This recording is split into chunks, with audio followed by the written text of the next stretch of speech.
Just last time we discussed the sustainability. Sustainability होता है इस्तेहकाम, ठीक है।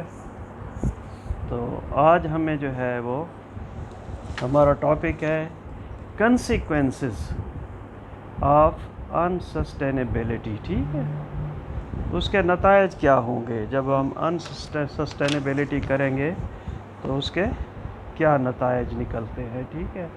जैसे आम अपनी ज़िंदगी में देखते हैं, आप किसी को साथ गुज़र रहे हैं आपके, आप उन पे सलामती भेजते हो, अस्सलामु अलैकुम कह देते हो उसको, तो अंडरस्टूड है उसके कंसिक्वेंसेस क्या होंगे। वो कहीं बैठा होगा तो आपकी तारीफ़ करेगा, आपको देखेगा तो आपके बारे में अच्छे उसके ख़यालात आएंगे। अगर आप उसके साथ से गुज़रते हुए जो है उसको घूर के देखेंगे, ठीक है, मुंह बना लेंगे, तो उसके कंसिक्वेंसेस आपको पता है फिर क्या होंगे। तो नेचर में सारे असूल ये ऐसे चलते हैं, ठीक है। तो इन्वायरमेंट में, इकोलॉजी में, तो सस्टेनेबिलिटी और अनसस्टेनेबिलिटी भी अपना एक रोल अदा करती है, ठीक है। तो हमने देखना है कि अनसस्टेनेबिलिटी है क्या। The incapacity of keeping something sustainable, किसी चीज़ को इस्तेहकाम में ना रखने की क़ुव्वत जो है वो क्या है, कैपेसिटी ऑफ गेटिंग डिप्लीटेड, क्या है, ख़त्म करने के काबिल कर देती है उसको। दूसरी इसकी डेफिनीशन है कि the state in which human consumption और activities exceeds the ability of ecosystem to replenish over time, ठीक है। मकसद है कि वक्त के साथ साथ उसको रिप्लेनिश नहीं हो सकता, ठीक है, उसको रिकवर नहीं हो सकता, या वो अपनी ओरिजिनल हालत में नहीं आ सकता। Thus markedly harming the ecosystem, फिर वो क्या होगा, वाज़े तौर पर क्या होगा, इकोसिस्टम को हार्म करेगा, ठीक है, जिससे बायोडाइवर्सिटी जो है वो डिप्रेस होगी और प्रोडक्टिविटी भी, एंड फ्यूचर जनरेशन उससे इफ़ेक्ट होगी। तीसरी इसकी डेफिनीशन इस तरह है, not capable of being prolong और कंटिन्यू, ठीक है, इस काबिल नहीं होते कि उसको लंबे अरसे तक रखा जा सके या जारी किया जा सके, तो वो क्या होगी, नॉट सस्टेनेबल है, ठीक है। नॉट एबल टू लास्ट और continue for a long time, या लंबे अरसे तक जो है उसकी बका नहीं हो सकती, ठीक है, तो ये क्या होगी, नॉट सस्टेनेबल होगी, ठीक। Causes what, causes an ecosystem to not be sustainable, causes क्या हो सकती है उसकी, genetic resources are being depleted, ठीक है। अनसस्टेनेबिलिटी से क्या होगा, जो हमारे पास जेनेटिक रिसोर्सेज है, जो मारूसियत चल रही है, वो डिप्लीट होगी due to destruction of natural habitats, ठीक है, जो नेचुरली तौर पर मस्कन गाहें हैं उनका तबाह हो जाना, या ओवर ग्रेजिंग, ठीक है, इस कदर जो है घास का इस्तेमाल जानवरों के थ्रू, वाइल्ड लाइफ के सीड प्रोडक्शन से पहले ही वो ख़त्म हो जाए, तो उससे क्या होगा, एक्सटिंक्शन होगी, वो स्पीशीज़ को ख़त्म करने के बायस होगा। या क्या होगा, लैंड फ्रेगमेंटेशन, या ज़मीन को टुकड़ों में तकसीम कर देने को, कमर्शलाइजेशन ऑफ एग्रीकल्चर को कमर्शलाइजेशन कर देनी, कि कभी जो है ज़मीन को रेस्ट ही नहीं मिलता, ठीक है, तो उसमें इतनी ही क्रॉप्स काश्त की जाती है कमर्शियल बेसिस पे कि वो लॉसेस का बायस बनते हैं, अनस्टेबिलिटी पैदा होती है। Extension of by high yield varieties, मकसद है कि हाई यील्ड वैराइटीज़ जो होती हैं उनमें क्या होता है, उनकी कारकर्दगी ऐसे होता है जैसे वो जो है ज़मीन को ज़्यादा एग्जॉस्ट करते हैं, क्योंकि उन्होंने यील्ड ज़्यादा देनी होती है, तो एग्जॉस्ट भी ज़्यादा करते हैं, ज़्यादा से ज़्यादा जो है वो एक्सप्लोर करती हैं साइल को, और न्यूट्रिशन जो है उसको डिप्लीशन कर देते हैं। इन डिस्क्रिमिनेट यूज़ ऑफ पेस्टिसाइड, ठीक है, इनके मकसद है अंधाधुंध जो हम स्प्रे करते हैं या पेस्टिसाइड का इस्तेमाल करते हैं, तो वो भी अनसस्टेनेबिलिटी की वजह से होता है, ठीक है, इकोसिस्टम को अफेक्ट करता है। अच्छा, नेक्स्ट है कि indication of unsustainable development activities. Indications क्या है? अनसस्टेनेबल डेवलपमेंट अकर्स उस वक्त होती है जब present progress is at the expense of future generation. जो हम प्रोग्रेस, अगरचे वो प्रोग्रेस कर रहे होते हैं, लेकिन अगर वो इस बेस पे करें कि मुस्तकबिल की जो जनरेशन है उसके लिए कुछ ना बचे, ठीक है, तो वो क्या होगी? हमारी अनसस्टेनेबल डेवलपमेंट होगी, सस्टेनेबल नहीं होगी वो। ठीक है, फ़र्ज़ करो कि फास्फेटिक रॉक्स जो है वो कुछ मुल्कों में पाई जाती हैं, हमारे यहाँ नहीं आती, जिसको हम फास्फेटिक फर्टिलाइज़र के लिए इस्तेमाल करते हैं। अगर उसका अनजुडिशली जो है यूज़ शुरू कर दे और ने ये ना ख्याल करें कि नेक्स्ट जनरेशन में या फ्यूचर में हम क्या करेंगे, तो वो क्या होगा? हमारी अनसस्टेनेबल डेवलपमेंट एक्चुअली हो रही है। एक और मिसाल है कि इरिवर्सिबल प्लानिंग, ऐसी प्लानिंग हम करें कि वो दोबारा उसको उसी शक्ल में दोबारा ना ला जा सके। And environmental degradation through exploitation of resources, इस तरह से करें कि रिसोर्सेज जो एक्सप्लॉइट हो जाए, जेनेटिकली वेस्ट हो जाए और पॉल्यूशन पैदा हो जाए ऐसी डेवलपमेंट पे कि ये चीज़ें पैदा हो जाए। डैमेजेस का क्या करेंगी? वो इकोसिस्टम को तबाह कर देंगी। ठीक है, such practices are not sustainable in the long term, तो ये सस्टेनेबल नहीं हो सकेंगी मुस्तकबिल के लिए। नेक्स्ट है कि अनसस्टेनेबल डेवलपमेंट फिनोमिना। फिनोमिना क्या होता है? Situation that is observe to exist. Phenomena या मुजाहरा कहते हैं उर्दू में, यह इसकी डेफिनेशन फिनोमिना का क्या है? Situation that is observed to exist, ऐसी सूरत हाल जो मौजूद हो, जिसका एक वजूद हो, तो वो क्या होगा? फिनोमिना होगा। फिनोमिना में क्या इंक्लूड होता है? क्या होता है इससे? फिनोमिना इंक्लूडिंग ग्लोबल वार्मिंग हो जाती है, ठीक है, डिस्ट्रक्शन ऑफ ओजोन शील्ड जो है, ठीक है, ओजोन लेयर जो है उसकी तबाही, टूटना, acidification of land and water, ठीक है, एसिडिक हो जाना, किसका? ज़मीन का और पानी का, ठीक है, एच आइन्स बढ़ जाना ओ एच आइन की निस्बत, ठीक है, पी एच जो है वो उसकी ख़त्म हो जाना, यानी कि बुखार का बढ़ जाना। डिज़र्टिफिकेशन क्या होता है? डिज़र्टिफिकेशन होता है कि किसी तबाही का पेश खैमा, ठीक है, एंड सॉयल लॉस, या ज़मीन की का तबाह होना, लॉस होना, कम होना किसी भी सूरत में, ठीक है। डिफॉरेस्टेशन, जंगलों को काटना, फॉरेस्ट डिक्लाइन, कि फॉरेस्ट जो है वो ख़त्म होते जाएं। Diminishing productivity of land and water, पानी और ज़मीन का डिमिनिश हो जाना। एंड एक्सटेंशन ऑफ स्पीशीज़ का नापायद हो जाना। पॉपुलेशंस, ठीक है, demonstrate that human demand is exceeding environmental support capacity, ठीक है, human demand is exceeding environmental support capacity जो है उससे जो है बढ़ जाना, ठीक है। पॉपुलेशन ग्रोथ इंक्रीज़, पॉपुलेशन जो है अगर उसमें इजाफा हो जाए तो उससे क्या है? गुर्बत बढ़ेगी। And deprived peoples are forced, deprived peoples कौन से होंगे? जो कि basic material, lack of basic material. Deprived माना क्या होता है? लैक ऑफ बेसिक मटेरियल जो है वो लोगों को ना मिले, तो वो किसकी तरफ उन्हें देगा? अंडरमाइन, वीकन कर देगा उसको। द प्रोडक्टिविटी ऑफ लैंड, ज़मीन की productivity which they live diminishes, ठीक है, उनका रहना जो है जिस पर वो रहते हैं वो डिमिनिशेस हो जाएगी उसकी प्रोडक्शन।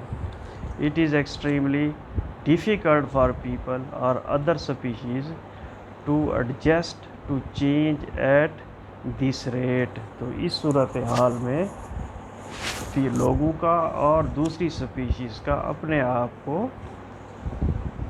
अपनी बका को कायम रखना जो है वो मुश्किल हो जाएगा।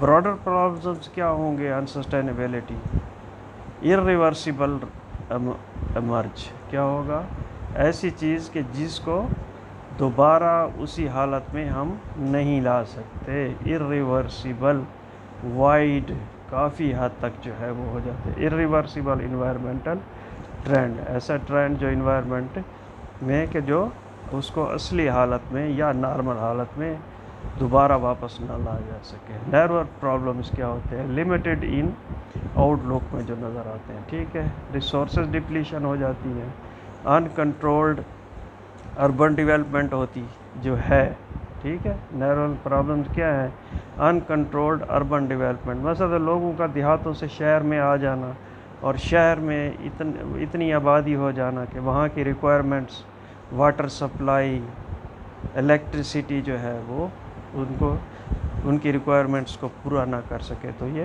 प्रॉब्लम्स क्रिएट होंगे, ठीक है।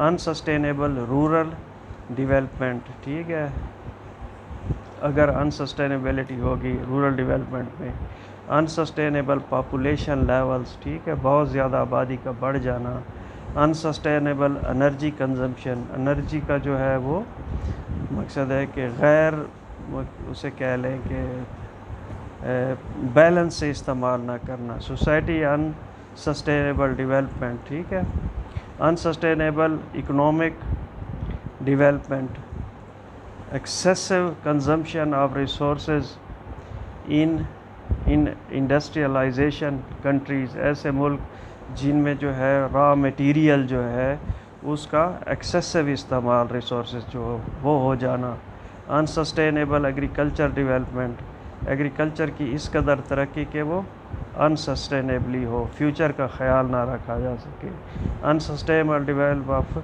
फॉरेस्ट लैंड, ठीक है, unsustainable development of fresh water, ठीक है, unsustainable development of coastal zone जो होते हैं, तो वगैरह वगैरह जो है, ये सारे नेटवर्क प्रॉब्लम्स प्रोड्यूस होते हैं किससे, अनसस्टेनेबिलिटी से, ठीक है।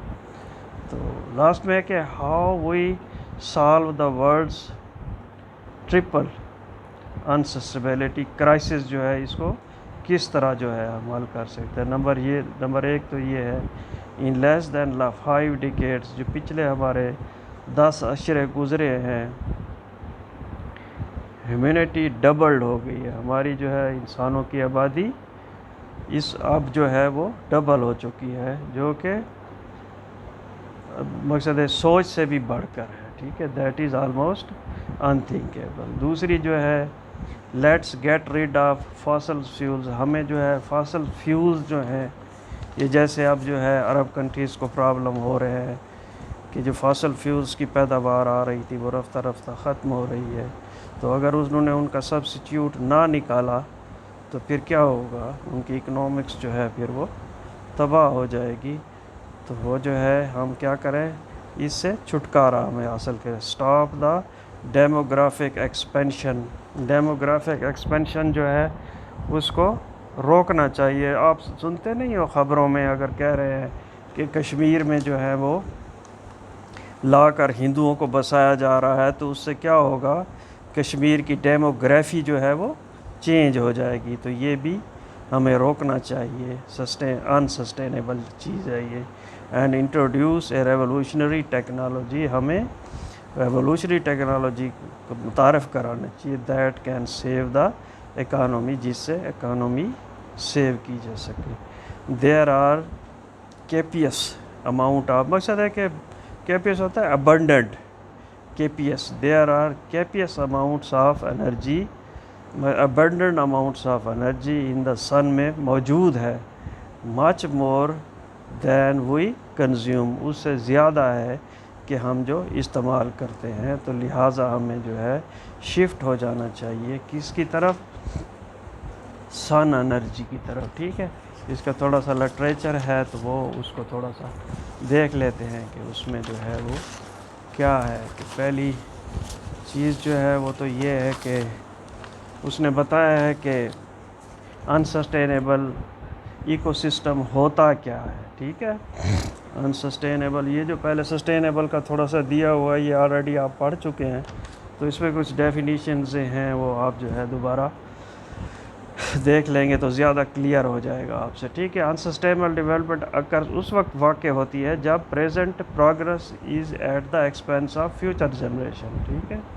फ्यूचर जनरेशन के दाव पर उन्हें लगाकर हम क्या करेंगे, जो डेवलपमेंट करेंगे तो वो क्या होगी, हमारी अनसस्टेनेबल डेवलपमेंट होगी। इरिवर्सिबल प्लानिंग करेंगे and environmental degradation through exploitation of resources generate waste and pollution, waste पैदा करते जाएंगे और पॉल्यूशन को, जैसे कराची में आप सुनते हैं रोज़ाना, उसमें कुंडी कचरा इतना आ रहा है कि आउटलेट जो है वो भी ख़राब हो रहे हैं सारे, और पॉल्यूशन क्रिएट हो रही है। दैट डैमेजेस, ये चीज़ें क्या करती हैं, आपकी इकोसिस्टम को तबाह करती हैं। तो आपका इकोसिस्टम क्या हो जाएगा इन चीज़ों से, अनसस्टेनेबल इकोसिस्टम होगा। Such practices are not sustainable in the long term, ठीक है। और मुस्तकबिल में भी ये चीज़ें जो हैं हमारे लिए क्या हो जाएंगी, अनसस्टेनेबल हो जाएंगी और नुकसान का बायस बनेंगी। तो इसको थोड़ा सा जो है इस तरह से भी फिर देख लेते हैं, जो आपको लिटरेचर में ने भेजा है, ठीक है। कंसिक्वेंसेस जो है वो, ठीक है। Unsustainable exploitation of natural resources which includes over exploitation and use of unfavourable practices constitutes major, ये क्या करते हैं, अनसस्टेनेबिलिटी हम जो करते हैं, ओवर एक्सप्लॉयटेशन करते हैं, ठीक है। उससे क्या होगा, मेजर ड्राइवर्स पैदा हो जाएंगे, ठीक है, जो कि बायोडाइवर्सिटी का लॉस करेंगे, जिससे क्या होगा, बायोडाइवर्सिटी को लॉस पहुंचेगा, ठीक है। और वो जो है मेजर ड्राइवर्स कौन से हैं, वो ये हैं कि नंबर 1 जो है वो है कि हैबिटेट चेंज करना, ठीक है। मस्कन गाहें जो हैं स्पीशीज़ की मुख्तलिफ की, उनको तब्दील करना, ठीक है। फिज़िकली मॉडिफिकेशन इन रिवर्स, जैसे रिवर्स में फिज़िकली रिवर्स को चेंज कर देना, उनमें डैम बना देना, ठीक है, उनके डाइवर्शन डाल देना, उनको जो है मुख्तलिफ़ जगहों से मोड़ लेना। तो फिज़िकली जब हम उसको चेंज करेंगे तो उससे क्या हो जाएगा, हैबिटेट जो है वो भी चेंज हो जाएंगे। तो ये एक ड्राइवर्स होगा उसका, किसके लिए होगा, जो कि आपकी बायोडाइवर्सिटी को वो कर देगा, डैमेज करेगा या लॉस करेगा, ठीक है। ओवर एक्सप्लॉयटेशन करेंगे उससे भी, ठीक है। इन्वेसिव एलियन स्पीशीज़, ऐसी स्पीशीज़ जो ख़तरनाक होंगी, उनकी वहाँ पर लाना जो उनका आना शुरू हो जाएगा, किस में, जब हमारे जो है रवैये या हमारी एक्टिविटीज़ जो हों क्या होंगी, अनसस्टेनेबल होंगी। और अनसस्टेनेबल से नेक्स्ट जो ड्राइवर मिलेगा वो पॉल्यूशन क्रिएट करेगा।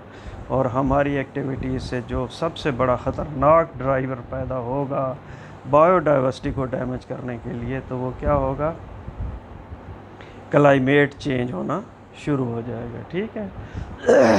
इफेक्ट डायरेक्टली और indirectly on biodiversity in all ecosystem, ये तमाम ड्राइवर जो हैं क्या करेंगे, डायरेक्टली और इनडायरेक्टली जो है तमाम इकोसिस्टम को तबाह करेंगे। फॉरेस्ट जो है एक्सप्लॉयटेशन होगी, result in destruction of non utilize species जो होंगी उनको डिस्ट्रिक्शन करेगा। Account for result 1% annual loss होगा हमारा, ठीक है। फॉर फिशिंग मकसद, और मकसद है कि फ़िशिंग के लिए जो हम मकसद है कि हंटिंग करते हैं, फॉर फिशिंग इफ़ वो यूज़ इन अप्रोप्रिएट नेट, ठीक है। मकसद है कि आप नेट इस्तेमाल कर रहे हैं, अगर आपने ऐसा नेट इस्तेमाल किया है कि जिसमें पोर जो है उसके खाने जो हैं बड़े हैं, तो उससे ये है कि वो उसमें से छोटी छोटी मछलियाँ जो है वो उसमें से निकल जाने का मौका मिलेगा, और बड़ी आप साथ लाएंगे ताकि वो फिर डेवलप हो सके और बढ़ती रहे। अगर हमने नेट प्रॉपर इस्तेमाल नहीं किया और अगर उसमें दरिया में डाल कर निकाला है, तो उसमें जो कारआमद भी जो नहीं है, फ़िशेस जो है छोटी छोटी हैं, तो वो भी साथ आ जाएंगी, तो वो डिस्ट्रिक्शन का बायस बनेगी। किस सूरत में कि इन अप्रोप्रिएट हमने नेट इस्तेमाल किया है। And destroy non groves, mangroves जो है, ठीक है। और किसको तबाह कर देगा, मैंग्रूव्स को। मैंग्रूव्स क्या है, श्रब्स और ट्री ग्रोन इन टाइडल, ठीक है, जहाँ समंदर की लहरें आकर टकराती हैं तो उनको टाइडल कहते हैं उस जगह को। कभी लो होती हैं, कहीं हाई होती है, और वहाँ जो शरब्स उगते हैं या छोटे छोटे दरख्त उगे होते हैं तो उनको हम क्या कहते हैं, मंग्रूव्स कहते हैं। ठीक है। डिप्लीट फिश स्टॉक जो है वो कम होगा। स्पैनिंग ग्राउंड्स, ठीक है। स्पॉनिंग कहते हैं, ग्राउंड वो होता है कि area of water where aquatic animals spawn और प्रोड्यूस देयर एग्स। ठीक है। स्पॉनिंग ग्राउंड वो होता है, वो डिस्ट्रॉय होगा ना, स्पॉनिंग ग्राउंड जो होगा जहाँ मछलियाँ जो हैं या दूसरे समुद्री एनिमल्स जो हैं जहाँ आकर अपनी एग लेइंग करते हैं या बूदोपाश, ठीक है, पाते हैं। ठीक है। उन जगह को वो उनकी भी डिस्ट्रिक्शन हो जाएगी। ठीक है। तो वो क्या होगा, स्पॉनिंग ग्राउंड होगा। एरिया ऑफ वाटर, पानी का वो एरिया जहाँ एक्वेटिक एनिमल्स, समंदरी जानवर जो है स्पॉन करते हैं या प्रोड्यूस देयर एग, या वो अपनी एग लेइंग करते हैं। तो अगर वो जगह तबाह हो गई तो इसका मकसद ये है कि वहाँ पर जो है इनकी बूदोबाश नहीं बढ़ेगी और ये क्या होगा, हमारा अमल अनसस्टेनेबल होगा और अल्टीमेटली ये क्या करेगा, इकोसिस्टम को डिग्रेड करेगा। ठीक है। सिमिलरली अनसस्टेनेबल टूरिज़म जो है अनसस्टेनेबल होगा। टूरिज़म, माइनिंग जो है, जो मकसद है कि ज़मीन में से जो है वो निकालते हैं, मादनियात जो निकालते हैं, अगर वो अनसस्टेनेबल है। एक्सट्रैक्टिव ऑफ इंडस्ट्रीज़, या इंडस्ट्री में जो रॉ मटेरियल इस्तेमाल होता है वो, मेकिंग डैम बना देते हैं, डाइक्स बना देते हैं, causes degradation of habitats and ecosystem. ठीक है। अगर tourism, mining, extraction of industrial material and dam बनाना जो है ये क्या वजह, किसके बायस बनेंगे, डिग्रेडेशन ऑफ हैबिटेट्स के एंड इकोसिस्टम के। ठीक है। High demand of non timber forest product. Non timber forest product को बड़े लफ्ज़ों में लिखा हुआ है NTFPS। High demand of non timber forest product, ये क्या होते हैं? ठीक है। नॉन टिम्बर फॉरेस्ट प्रोडक्ट क्या होते हैं? ये biological matter of wild plants, जंगली प्लांट्स का बायोलॉजिकल मटेरियल एंड एनिमल्स का होता है, अदर दैन टिम्बर, लकड़ी के अलावा, एक्सट्रैक्टेड फ्राम फॉरेस्ट से निकाला जाता है, एंड वुडलैंड से। ये क्या क्या चीज़ें होती हैं इसमें? फ्रूट्स होते हैं, नट्स होते हैं, वेजिटेबल्स होती हैं, फाइबर्स होते हैं, और पाम ग्रासेस वगैरह जो होते हैं, ये क्या होते हैं? Non timber forest products. ये क्या करते हैं, अगर अनसस्टेनेबली हम इनको निकालें या हाई मिकदार में निकालें, lead to unsustainable harvest of species. ये क्या करेंगे? अनसस्टेनेबल हार्वेस्ट होगा किसका? स्पीशीज़ का। ठीक है। Wildlife species over exploitation are increasing concern. ठीक है। वाइल्ड लाइफ स्पीशीज़ जो है उनकी ओवर एक्सप्लॉयटेशन होगी। High population increase poverty. ठीक है। जितनी आबादी बढ़ेगी तो उससे गुर्बत बढ़ेगी, स्पेशली किस में? Semi arid regions. Semi arid regions क्या होते हैं? जो एरिड के बाद होते हैं, वहाँ प्रेसिपिटेशन कंपैरेटिवली कम होती है। Became it increase damaging on, तो क्या करेगा? इससे वाइल्ड लाइफ की तबाही का बायस बनेगा। थ्रू पोचिंग, किस तरह की वाइल्ड लाइफ किस तरह बर्बाद होगी? कि पोचिंग के थ्रू। पोचिंग क्या होता है?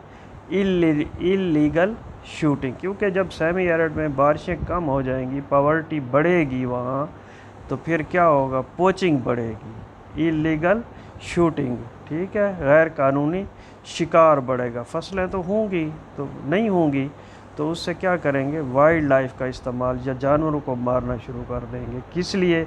For food and income generation, ताकि उन्हें खुराक मिल सके और उनसे इनकम हासिल की जा सके। ठीक है।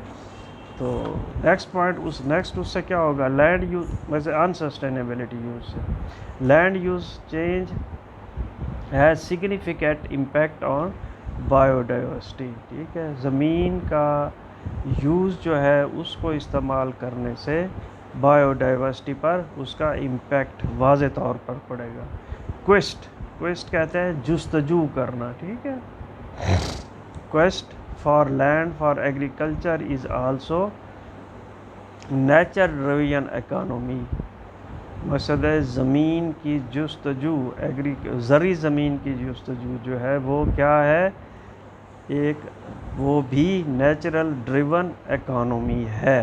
ठीक है, ज़मीन की जुस्तजू करता रहना कि ये ज़मीन का टुकड़ा मेरे पास आ जाए, तो इसको क्या कहेंगे, नेचर ड्रिवन इकोनॉमी, फितरत से चलने वाली मईशत कहेंगे, या नेचर ड्रिवन इकोनॉमी क्या कहेंगे, रीबिल्डिंग इंटरप्राइज जनरेट डायरेक्ट और रीबिल्डिंग क्या होता है, फितरत से चलने वाली। ठीक है, रीबिल्डिंग इंटरप्राइज जनरेट डायरेक्ट और इनडायरेक्ट फाइनेंस को पैदा करता है। क्या करता है, डायरेक्ट और इनडायरेक्ट फाइनेंस का कई तरीक़ों से फाइनेंस पैदा होना शुरू हो जाती है। ठीक है, रीबिल्डिंग बेटा बताया है, रिस्टोर जैसे जिस आप कह सकते हैं area of land, rebuilding area of land या restore to it natural uncultivated state में इसको, या फिर ऐसी ही कब्ज़े करके छोड़ दिया जाता है ज़मीनों को,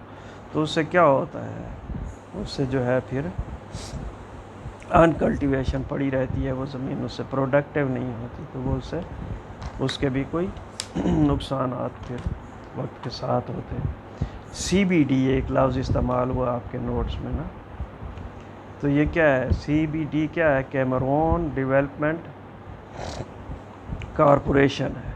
CBD क्या है, Cameroon development corporation is agri business company. ये क्या है, एग्री बिजनेस कंपनी है CBD, for purpose of development and running plantation.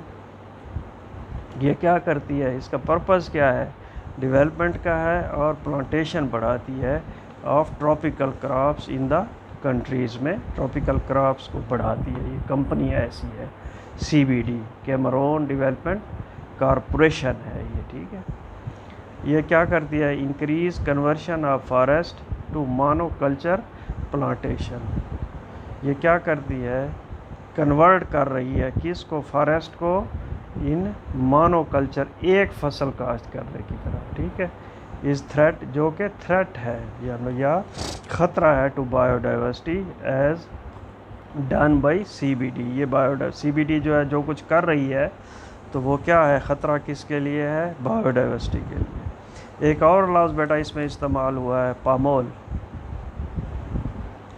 ये क्या है, progressive alliance movement of Liberia की है, लिबेरिया मुल्क है। Role of PAMOL is to work on provision of housing. PAMOL का काम क्या है कि ये जो है मकानात और टॉयलेट फैसिलिटीज़ प्रोवाइड करती है, किसको, जिन लोगों के पास ये नहीं होती। So PAMOL recently established a new extension of projects. ये अब जो है 12,000 हेक्टेयर को जो है वो बढ़ा रही है अपने प्रोजेक्ट्स में। तो उससे क्या होगा, अल्टीमेटली उससे जो है हमारी इकोसिस्टम जो है वो डिस्टर्ब होंगे। एक और दिया हुआ है, हैवी कैन रबर प्लांटेशन जो है। ठीक है, ये इसका भी इसी तरह से काम है, और ये 10% जो है वो बढ़ा रही है उसमें, और इतने पीपल जो है इसकी सपोर्ट भी करती है, और 25,000 इनहेबिटेंट्स जो है उनको मकसद है बसा रही है लोगों को। Hevecam wants to extend, ये भी बढ़ा रही है, चाहती है बढ़ाना 18,899 हेक्टेयर ज़मीन को। जब ऐसा करेगी तो ये इनडायरेक्टली जो है हमारी किस पे, इकोसिस्टम जो है उसको डिस्टर्ब करेगी। हेरिकल्स जो है ये अमेरिकन कंपनी है, एक्टिव है इन ऑयल पाम प्लांटेशन में, किस में? ऑयल पाम प्लांटेशन जो है उसमें एक्टिव है, टिम्बर बिजनेस करती है, ठीक है। Wants to establish palm population, ये चाहती है कि पाम पॉपुलेशन जो है उसको एस्टेब्लिश किया जाए।